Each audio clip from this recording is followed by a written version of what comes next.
Hello Sector Watchers, welcome to the show. This is the 208th episode of Sector Spotlight for Monday the 19th of February. My name is Julius and I am presenting to you from Amsterdam in the Netherlands. Today is President's Day in the US, so the markets are closed, and I want to take the opportunity to go over sectors. That's what Sector Spotlight's all about. Using the three RRGs, breaking down the sector universe in offensive, defensive, and sensitive. See if we can find some meaningful alignment of rotations. And after that, take a look at RRGs that bring price trends into the mix and see if we can find something there that can help us navigate basically the price chart of the S&P 500. So let's start with a look at the sectors broken down into offensive, defensive, and sensitive, or cyclical, defensive, and sensitive. Let's start with the cyclical. So these are the four sectors that are classified as cyclical, and they're financials, real estate, materials, and consumer discretionary. And what you see here is four tails that are all traveling at a negative heading. Real estate and financials are still inside the leading quadrant, but they have rolled over and they're now starting to lose momentum, despite the fact that they're still in a relative uptrend. And materials and consumer discretionary are very clearly in a relative downtrend, and they're moving further into the lagging quadrant. So from this perspective, that is let's say a negative drag on the S&P 500. This is dragging stocks down, underperforming the S&P 500. Now, if we bring in the defensive sectors, then unfortunately, I'm going to say, we see a slightly similar rotation. So we've got utilities, that's the long red tail here, moving further into the lagging quadrant. And we've got staples, which is also inside the lagging quadrant, and it's recently started to stall around the 100 level. But look at the position versus the benchmark. It's still way to the left, which means that it's in a relative downtrend versus the benchmark. The only thing is that that downtrend has now zero momentum, but it's still very stable. And because it's on the left-hand side, it means it's going down. The only sector that is picking up relative strength and slightly the relative momentum is healthcare. Picking up relative momentum and slightly picking up relative strength is the healthcare sector. It's going on for a couple of weeks already, and that has led to a couple of discussions with other analysts whether healthcare is still a very purely defensive sector, and the argument can be made. Not my argument, I'm not an expert in that field, but that there are now quite a lot of healthcare stocks that can be qualified as growth stocks, which could lead to healthcare not being as defensive as it may have used to be. Anyway, so we got the cyclicals that are quite clearly all moving in a negative direction, and from the defensives we got 2 out of 3 that are moving in a negative direction. They're all on the left-hand side, so not a lot of goods coming out of those. And let's see what's happening in the sensitive sectors. What we see here is basically 2v2. So we've got obviously the energy sector, which is the most remarkable tail, which is the long red one, inside the lagging quadrant, but picking up a little bit of momentum right now. But as you can see, it's still, albeit very slowly, moving lower on the RS ratio scale, meaning that it's losing relative strength. And the other one that is going up, so I'm gonna zoom in here. I'm gonna take that out, fit it, zoom. So we see that communication services is the other one that is starting to pick up. That is very clearly a very strong sector. Unfortunately, a little bit narrow of a base, only a few stocks, but as a sector as a whole, that's going into the right direction. And then the other two sectors here, industrials and technology, are rotating lower. Technology are very much on the right-hand side, so for the time being I'm going to qualify that as a temporary loss of momentum. But the industrial sector is rolling over just before crossing over into the leading quadrant and now starting to head lower. So out of all these sectors, there's only a few, only a handful that is traveling at a positive direction, and quite a few that are traveling at a negative direction. And that's very well visible if we just bring on that regular RRG that shows all of them.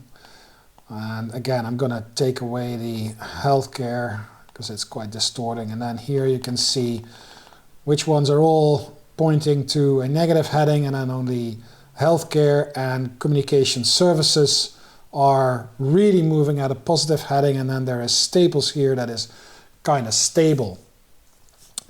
Now, what to make out of this? The problem is that if all cyclical sectors are at a negative heading, you would assume that that would be negative for the market, and the market would be under pressure.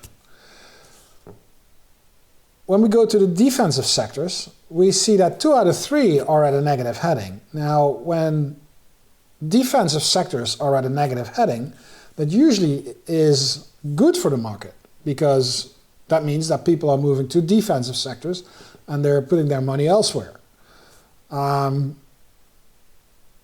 That's not really happening right now. The S&P is very close to all-time highs. We kind of touched upon that resistance area, and we're stalling in that field. So it means that it has to come from the economically sensitive sectors, so industrials, consumer, communication services, technology, and energy. And as you saw, only communication services is really strong, energy is picking up a little bit, and technology is going through a temporary setback. So all in all, this whole sector rotation thing at the moment is not giving us a very clear message as to where the market as a whole is going. I think it's very clear that right now you want to be, at least you want to be holding healthcare, communication services, to a degree technology, because it's still the strongest sector, maybe some financials. Real estate is kind of okay, but this is not, I don't really like that long tail going lower. And that's about it. All the others are not looking very promising at the moment.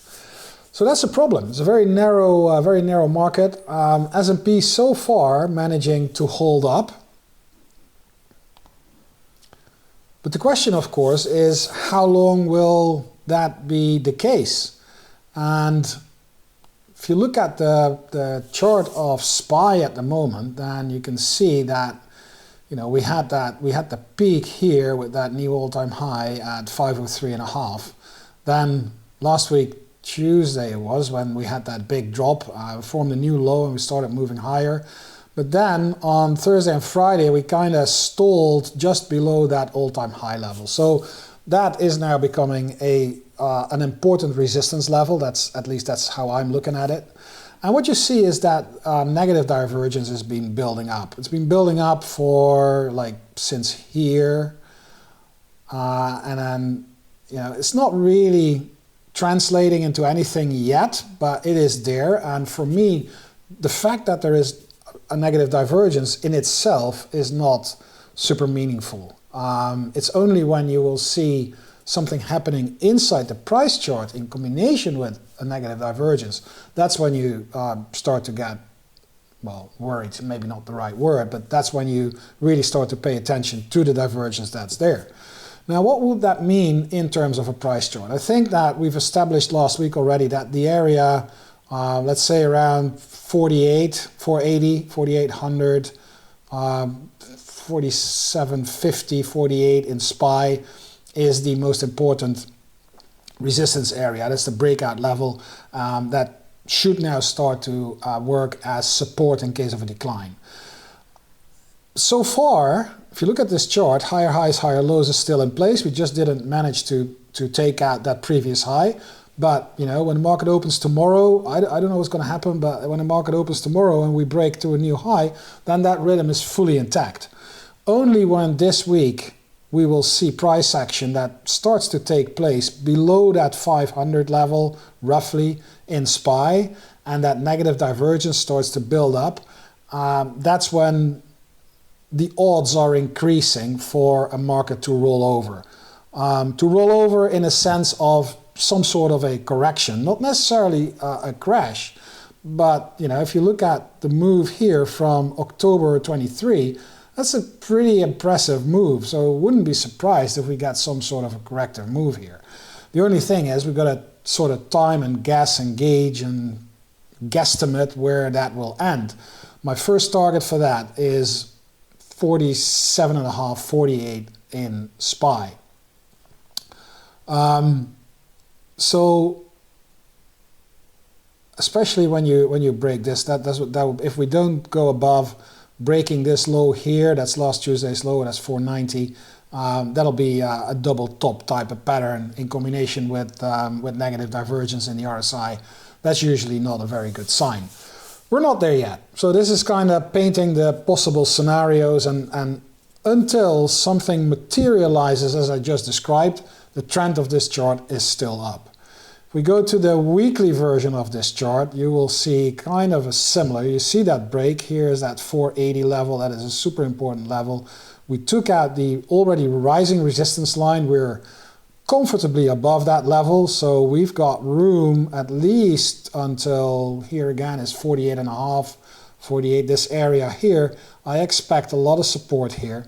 If that breaks, then things start to deteriorate, and especially when you drop below 48, 47.5, 48, 480, that would mean, for me, the signal for a more meaningful decline, possibly to 460, maybe even to the lower part of that trend channel, but we've spoken each other way before that's happening.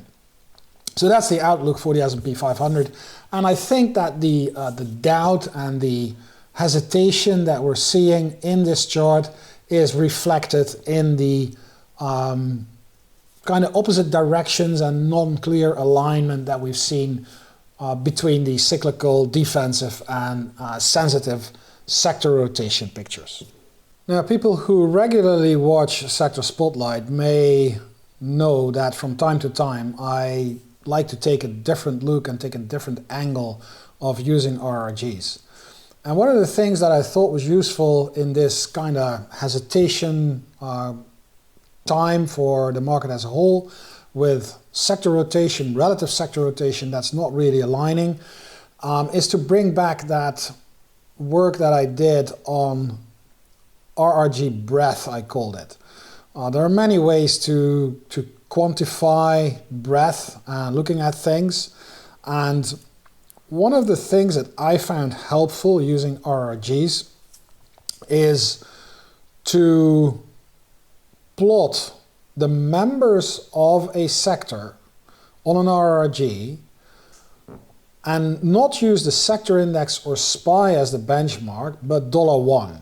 And as you know, when you use $1, and $1 is nothing else than a benchmark that's always one, that remains the same.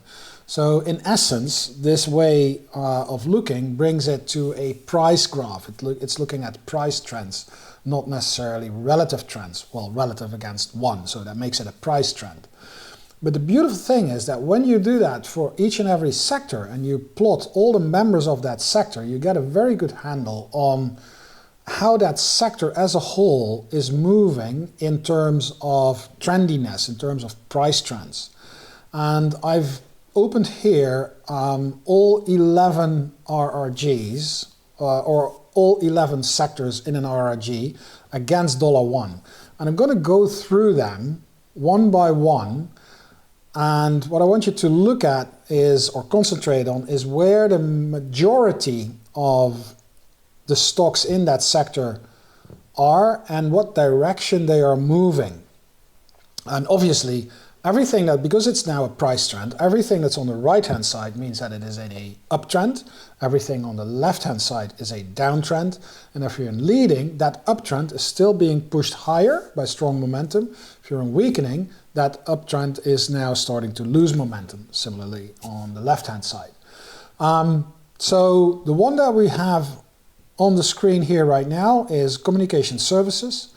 And I don't know about you, but what I see here is a concentration of stocks inside the leading quadrant and the majority of the tails moving in a proper direction. There's a few outliers, and if you're interested in investing in the communication services sector, I can immediately tell you that Para, WBD and CHTR are the ones that you probably should better avoid, because they're, compared to the others, in a already in a downtrend or very rapidly heading towards a downtrend. So let's go over all these sectors and see what this tells us about the market as a whole, or what this may give us as a guidance as the market as a whole. So here's communication services overall in an uptrend. Price trends, not relative. Price trends are going higher. Now here is consumer discretionary. In essence, all these stocks are in the top right-hand corner. They're moving higher. One that stands out that you don't want to be in is Tesla. I think we kind of all know that. But the majority of these stocks inside the consumer discretionary sector is moving higher. By the way, the whole effect of cap weight is now gone because we're looking at prices. So the impact, the relative impact of large cap or mega cap stocks like Tesla, like Amazon, is now gone. So here also, consumer discretionary, predominantly on the right-hand side, predominantly moving in the right direction. Here's consumer staples. I'd say that arguably their majority is on the right-hand side, but it's not as concentrated as we saw in the other two sectors. We actually see a couple that are very clearly in downtrends, and there are still quite a few in blue, which means that they're picking up momentum, but they're still in downtrends. They're about in the transition from a downtrend to an uptrend. So for me, this immediately tells me that consumer staples is, in terms of trendiness, below what we just had in discretionary and communication services. If we go to energy, I think that's pretty clear. Here, the majority of the stocks is in the lower left-hand corner. These are negative trends. They're picking up. They're all picking up. So as a whole, that entire sector seems to be getting stronger. But it's not there yet. You know, the trend, the price trend in general are still going lower, still you know, in downtrends, although those downtrends are leveling off and starting to pick up a little bit of momentum.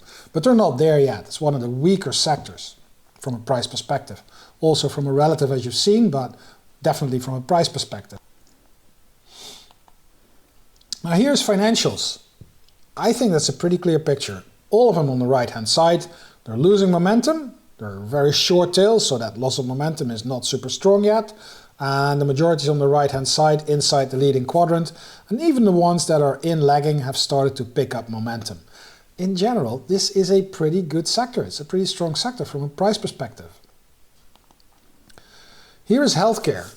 This is very clear. These are all shooting to the right. That means that these trends are improving very rapidly at decent momentum levels, and there's only a few, and this here is UNH, and the red one is Humana, YUM, that is moving the other way. The majority of these stocks, healthcare stocks, really strong, very strong price trend, good sector from a price perspective. Here is industrials.